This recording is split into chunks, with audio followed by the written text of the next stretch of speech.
तो चलिए आज फिर हम रेशियो एंड प्रोपोर्शन अलजेब्रा के लेक्चर नंबर 6 में कुछ क्वेश्चन सॉल्व करने की कोशिश करते हैं।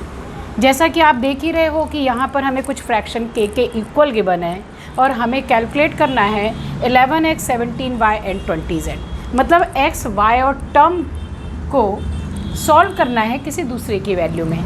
पर हमारे पास तो कुछ गिवन है नहीं, एक यही गिवन है फ्रैक्शन, तो इसकी हेल्प से हम 2x + 3y = k into a-2 भी निकाल सकते हैं।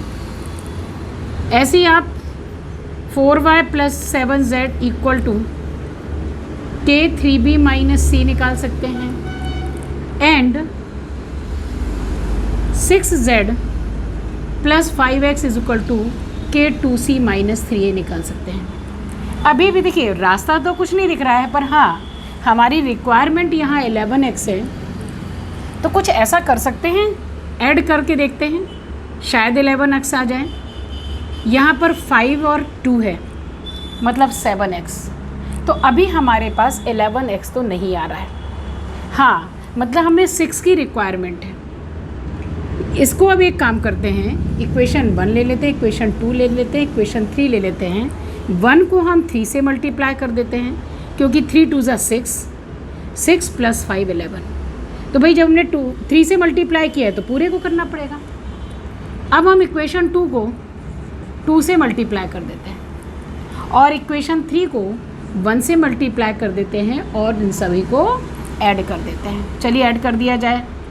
अब 2 3 = 6x + 3 3 = 9y + 2 4 = 8y, 2 7 = 14z, फिर 1 है, मतलब 6z + 5x = भाई अब जो नंबर यहाँ मल्टीप्लाई किया है वही नंबर हमको यहाँ भी लेना पड़ेगा।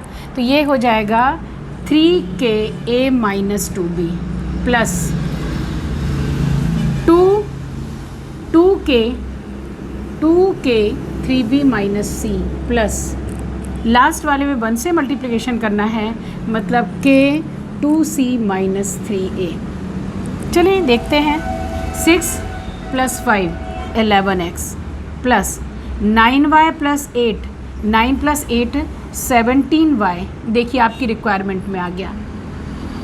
अब z की टर्म चाहिए तो 14z और 6z आ गया 20z। तो भाई हमारा लेफ्ट हैंड साइड तो आ गया। इक्वल टू क्या आता है वो देख लेते हैं। यहाँ से k कॉमन कर लेते हैं, k सभी के पास है। यहाँ से हो जाएगा 3a, यहाँ से 6b, यहाँ से फिर 6b plus sign -2c + 2c - 3a। अब देखिए 3a कट, 2c कट, ये कट, इसकी वैल्यू 0 आ गई। मतलब 11x + 17y + 20z = 0। तो इस क्वेश्चन में है if A, B and C are continued proportion। Continued का मतलब होता है A/B = B/C = C/D। इसकी वैल्यू गिवन है, तो वो ये बोलना चाह रहा है कि इस पूरे दिए हुए एक एक्सप्रेशन की वैल्यू क्या होगी। तो इसकी वैल्यू कैलकुलेट करने के लिए भाई सबसे पहला वर्क तो आइडेंटिटी अप्लाई करना। चलिए अप्लाई कर देते हैं आइडेंटिटी। तो आइडेंटिटी से क्या आ जाएगा, b² + c² - 2bc + c² + a² - 2ac + d² + b² - 2bd। सिर्फ आइडेंटिटी अप्लाई की है। पर हाँ यहाँ देखने से आपको क्या समझ में आ रहा है इसकी हेल्प से, भाई या तो हम a = bk लिख सकते हैं, b = ck ले सकते हैं, c = dk लिख सकते हैं। साथ में यदि हम पेयरिंग बनाते हैं, मतलब आप ऐसा भी लिख सकते हैं ना, a/b = b/c = b² = ac भी लिख सकते हैं। या दूसरी पेयरिंग ले लें, b/c = c/d से c² = bd भी लिख सकते हैं। तो हम एक काम करते हैं, क्योंकि हमें टर्म्स रिमूव करनी है, वैल्यू फाइंड आउट करना है, मतलब कुछ ना कुछ सिंप्लीफिकेशन आएगा। तो वैल्यू कैलकुलेट करने के लिए सबसे पहले उसको सिंप्लीफाई करना होता है। तो देखिए b², अब एक काम करते हैं, B square as it is रहने देते हैं और ये वाला बी स्क्वायर ले लेते हैं तो ये हो जाएगा 2b स्क्वायर।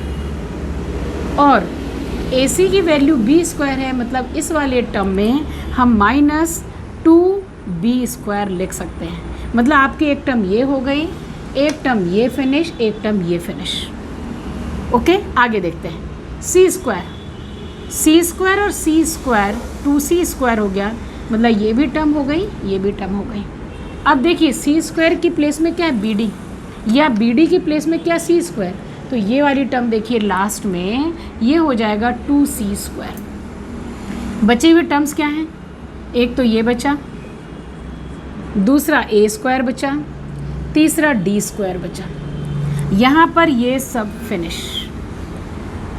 बच क्या रहा है हमारा, a square d square -2bc। अब हम a की प्लेस में, व्हाट इज़ द a की प्लेस में हम bk लिख सकते हैं। यदि हम यहाँ से देखें तो a की प्लेस में हम bk लिख सकते हैं, तो लिख देते हैं bk whole square plus d square -2b और c की प्लेस में रख दीजिए dk। अब यहाँ पर ये हमारी आइडेंटिटी बन गई। देखिए कैसे, bk square plus d square -2bk और d। तो ये कैलकुलेशन करने के बाद, या आइडेंटिटी अप्लाई करने के बाद a square plus b square -2ab, मतलब bk minus d whole square.